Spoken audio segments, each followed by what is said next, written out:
प्रजापति महर्षि कश्यप की कई पत्नियां थीं। उनमें से एक नाम धनु था। धनु की संतान दानव कहलाई। उसी धनु के बड़े पुत्र का नाम दंभ था। दंभ बहुत ही सदाचारी और धार्मिक प्रवृत्ति का था। अन्य दानवों की भांति उसमें न तो ईर्ष्या ही थी और न ही देवताओं से विद्वेष भावना। वह विष्णु का भक्त था और उन्हीं की आराधना किया करता था। लेकिन उसे एक ही चिंता सताती रहती थी कि उसके कोई पुत्र न था। आचार्य शुक्राचार्य ने उसे श्री कृष्ण मंत्र की दीक्षा दी। दंभ ने दीक्षा पाकर पुष्कर में महान अनुष्ठान किया। अनुष्ठान सफल हुआ। उसके अनुष्ठान से प्रसन्न होकर भगवान विष्णु प्रकट होकर बोले, वत्स, मैं तुम्हारे अनुष्ठान से प्रसन्न हूँ, वर मांगो। दंभ बोला, भगवान, यदि आप मेरी तपस्या से प्रसन्न हैं तो मुझे ऐसा पुत्र दें जो आपका भक्त हो और त्रिलोक जयी हो। उसे देवता भी युद्ध में न जीत सके। भगवान विष्णु ने तथास्तु कहा और अंतर्ध्यान हो गए और दंभ प्रसन्नचित्त अपने घर लौट आया। गोलोक में श्री राधा ने श्री कृष्ण पार्षद श्री दामा को असुर होने का शाप दिया था। शाप मिलने पर वही दंभ की पत्नी के गर्भ में आया। जन्म होने के पश्चात दंभ ने अपने उस पुत्र का नाम शंखचूड़ रखा। जब वह कुछ बड़ा हुआ तो दंभ ने उसे मुनि जैगी शिव्य की देख रेख में रख दिया। मुनि जैगी शिव्य ने उसे शिक्षा दीक्षा दी। अपनी कुमार अवस्था में ही शंखचूड़ पुष्कर में पहुंचा और उस महान धार्मिक तपस्थली में ध्यान मग्न रहकर वर्षों तक ब्रह्मा जी की तपस्या करता रहा। उसकी घोर तपस्या से प्रसन्न होकर ब्रह्मा जी प्रकट होकर बोले, वत्स, मैं तुम्हारी तपस्या से प्रसन्न हूँ, वर मांगो। पितामह, मुझे ऐसा वरदान दीजिए कि मुझे देवता पराजित न कर सके। शंखचूड़ ने कहा। ब्रह्मा जी ने उसे ऐसा ही वरदान दिया और श्री कृष्ण कवच प्रदान करते हुए उसे आदेश दिया, शंखचूड़, तुम बद्रिकाश्रम चले जाओ। वहां तुम्हारा भाग्य का सितारा उदय होने की प्रतीक्षा कर रहा है। आदेश मांगकर शंखचूड़ बद्रिकाश्रम पहुंचा। वहां महाराज धर्मध्वज की पुत्री तुलसी भी तपस्या कर रही थी। दोनों का आपस में परिचय हुआ और ब्रह्मा जी की इच्छा अनुसार दोनों का विवाह हो गया। अपनी पत्नी को लेकर शंखचूड़ पुनः दैत्यपुरी लौट गया। शुक्राचार्य ने उसे दानवों का अधिपति बना दिया। सिंहासन पर बैठते ही उसने अपना साम्राज्य बढ़ाने के लिए देवलोकों पर चढ़ाई कर दी। ब्रह्मा जी के वरदान के कारण वह अजेय हो चुका था, अतः उसे देवों को हराने में कोई कठिनाई नहीं हुई। उसने अमरावती पर कब्जा जमा लिया। इंद्र अमरावती छोड़कर भाग निकले। देवता उसके डर से कंदराओं में जा छुपे। शंखचूड़ तीनों लोगों का शासक हो गया और सब लोकपालों का कार्य भी उसने संभाल लिया। उसने अपनी प्रजा की भलाई के लिए अनेक कार्य किए। प्रजा उससे बहुत प्रसन्न थी। सर्वत्र सुख और शांति थी, क्योंकि शंखचूड़ स्वयं भी कृष्ण भक्त था, अतः उसकी प्रजा भी भगवान कृष्ण पर पूरी आस्था रखने लगी। उसके राज्य से अधर्म का नाश हो गया। प्रजा इंद्र और देवताओं को भूलने लगी। इससे देवताओं को बहुत क्षोभ हुआ। इंद्र पितामह ब्रह्मा के पास पहुंचकर बोले, पितामह, आपने शंखचूड़ को अभय होने का वरदान देकर उसे निरंकुश बना दिया है। वह अमरावती पर कब्जा जमाए बैठा है। देवता दर दर की ठोकरें खा रहे हैं। हमें बताइए, हम क्या करें। पितामह बोले, सुरेंद्र, शंखचूड़ धार्मिक और रीति से अपना शासन चला रहा है। प्रजा उससे प्रसन्न है। उसके राज्य में प्रजा सुखी और संपन्न है। हमें उससे कोई शिकायत नहीं है। इंद्र बोले, यह सब तो ठीक है पितामह, लेकिन क्या हम यूं ही भटकते रहेंगे? आखिर अमरावती है तो देवताओं का ही। पितामह बोले, अवश्य है, किंतु शंखचूड़ ने तुम्हें युद्ध में पराजित करके उसे प्राप्त किया है। उसने तुम्हारी प्रजा को भी कष्ट नहीं पहुंचाया है। सिर्फ सिंहासनों का ही फेरबदल हुआ है ना। इंद्र बोला, लेकिन पितामह, हम आपकी संतानें हैं। क्या आप चाहेंगे कि आपकी संतानें यूं ही दर बदर भटकती रहे? कुछ उपाय कीजिए पितामह। पितामह बोले, मैं इसमें कुछ नहीं कर सकता देवेंद्र। जब तक शंखचूड़ के भाग्य में अमरावती का ऐश्वर्य भोगना है, वह भोगेगा ही। तुम भगवान विष्णु के पास चले जाओ। वे अवश्य कोई उपाय तुझे सुझा देंगे। वहां से निराश होकर इंद्र श्री विष्णु के पास पहुंचा और उनकी स्तुति करके बोला, भगवान, देवता इस समय भारी संकट में है। ब्रह्मा जी ने अपनी असमर्थता जाहिर करके मुझे आपके पास भेजा है। कुछ कीजिए प्रभु, अन्यथा संपूर्ण देव जाति ही नष्ट हो जाएगी। विष्णु बोले, पितामह का कहना ठीक है। मैं भी अकारण शंखचूर्ण के संबंधों में हस्तक्षेप करना पसंद नहीं करता। उसकी सारी प्रजा कृष्ण भक्त है और कृष्ण मेरा ही प्रतिरूप है। मैं अपने भक्त पर कष्ट होते नहीं देख सकता, लेकिन निराश होने की आवश्यकता नहीं। तुम भगवान शिव के पास चले जाओ और उन्हीं से कोई उपाय पूछो। वे अवश्य तुम्हारे कष्ट का निवारण कर देंगे। विष्णु की बात सुनकर इंद्र निराश भाव से वैकुंठ से निकल आया। अंत में वह भगवान शिव के पास कैलाश पर्वत न जाकर शिवलोक पहुंचा और भगवान शिव की स्तुति करके अपने आने का प्रयोजन बताया। भगवान शिव ने उसकी बात सुनी और उसे आश्वस्त किया, धैर्य रखो देवराज, तुम्हारा सिंहासन तुम्हें अवश्य प्राप्त होगा। मैं गंधर्वराज चित्ररथ को अभी दूत बनाकर शंखचूर्ण के पास रवाना करता हूँ। शिव के आदेशानुसार गंधर्वराज चित्ररथ शंखचूर्ण की राजधानी पहुंचा। उस समय शंखचूर्ण अपने सिंहासन पर विराजमान था। चित्ररथ ने उसका अभिवादन करने के पश्चात अपने आने का कारण बताया।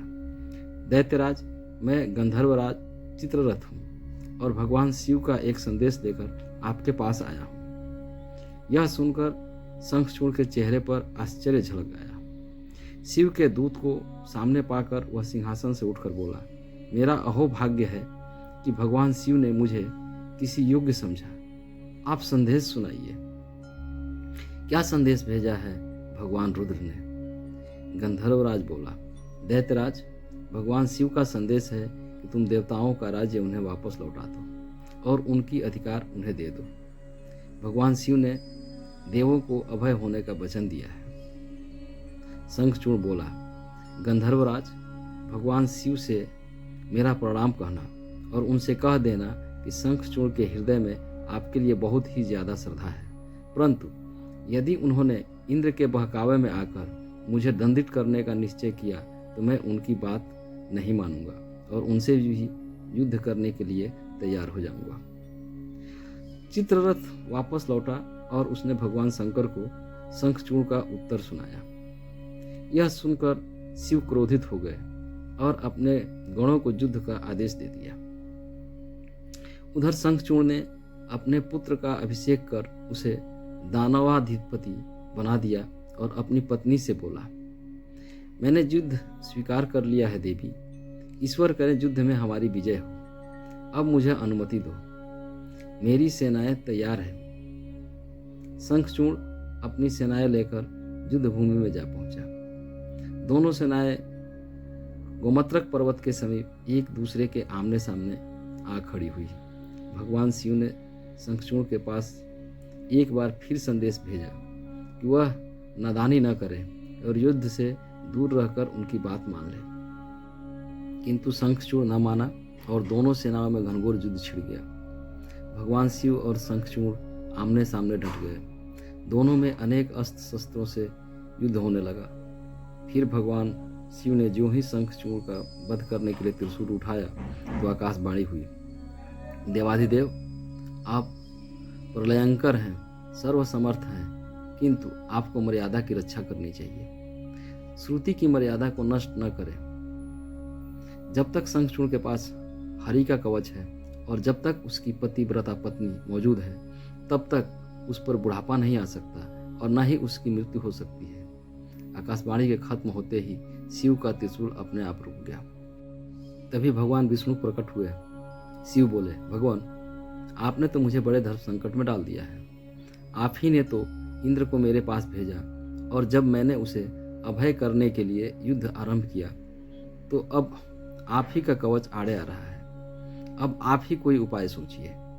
विष्णु बोले, शंखचूर्ण के शाप का समय अब समाप्त होने ही वाला है भगवान। अब इसे असुर योनि से मुक्त करके गोलोक भेजना पड़ेगा। यह कृष्ण भक्त है और कृष्ण मेरा ही प्रतिरूप है, अतः इसे वापस गोलोक में भेजना होगा। फिर विष्णु ने एक ब्राह्मण का वेश धारण किया और शंखचूर्ण के पास पहुंचकर बोले, दानवराज, मैं एक निर्धन ब्राह्मण हूँ, कुछ पाने की आस लिए आपके पास आया हूँ। शंखचूर्ण बोला, मांगो विप्रवर, जो भी मेरे पास है उसे दे देने में मुझे किंचित भी विलंब नहीं लगेगा। मेरा सिर भी मांगोगे तो वह भी देने में इनकार नहीं करूंगा। आप आदेश तो दें। ब्राह्मण वेशधारी विष्णु बोले, दैत्यराज, मुझे आपका सिर नहीं, आपका कवच चाहिए। बोलिए, देंगे अपना कवच। शंखचूर्ण ने अपना कवच उतारकर ब्राह्मण वेशधारी विष्णु को सौंपते हुए कहा, अवश्य, यदि भगवान कृष्ण की ऐसी ही इच्छा है तो ऐसा ही होगा।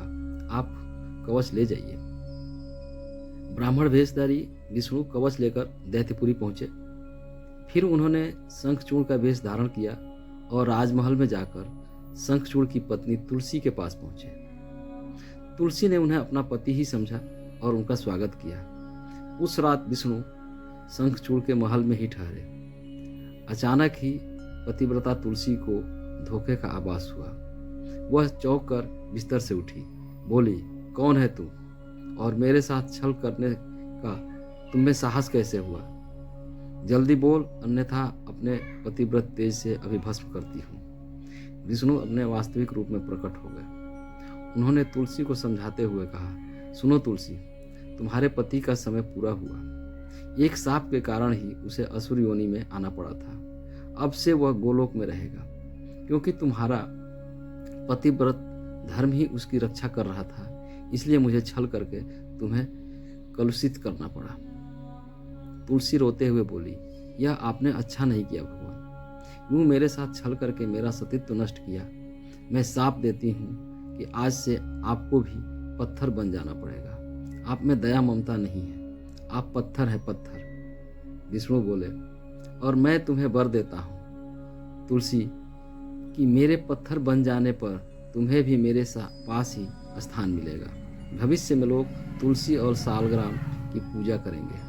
तुलसी के बगैर सालग्राम की पूजा अधूरी रहेगी। उसके बाद विष्णु अंतर्ध्यान हो गए और युद्ध भूमि में खड़े शिव को अपनी दिव्य शक्ति से सब कुछ बता दिया। शंखचूर्ण और शिव में पुनः युद्ध आरंभ हो गया, किंतु तुलसी के पतिव्रत धर्म नष्ट हो जाने से शंखचूर्ण की शक्ति घट गई थी। अतः शिव ने अपना त्रिशूल उसकी ओर फेंका तो वह सीधा शंखचूर्ण के हृदय स्थल को भेद गया। वातावरण में हजारों बिजलियां एक साथ कौंध गई। चारों दिशाएं कांप उठी और देखते ही देखते शंखचूर्ण धरती पर जा गिरा। गिरते ही उसके प्राण पखेरु उड़ गए। साप से मुक्ति मिलते ही श्रीदामा गोलोक जा पहुंचा। उसकी भस्म से एक शंख प्रकट हुआ जो कालांतर में भगवान शिव के हाथों की शोभा बना। देवताओं ने शिव की जय जयकार की और इंद्र को अपना सिंहासन प्राप्त हो गया। तो दोस्तों, आपको ये कहानी कैसी लगी? अगर आपको कहानी पसंद आई हो तो कृपया लाइक करें, शेयर करें और कमेंट बॉक्स में अपनी राय दें। और भी अच्छी अच्छी कहानियाँ सुनने के लिए मेरे चैनल को सब्सक्राइब करें।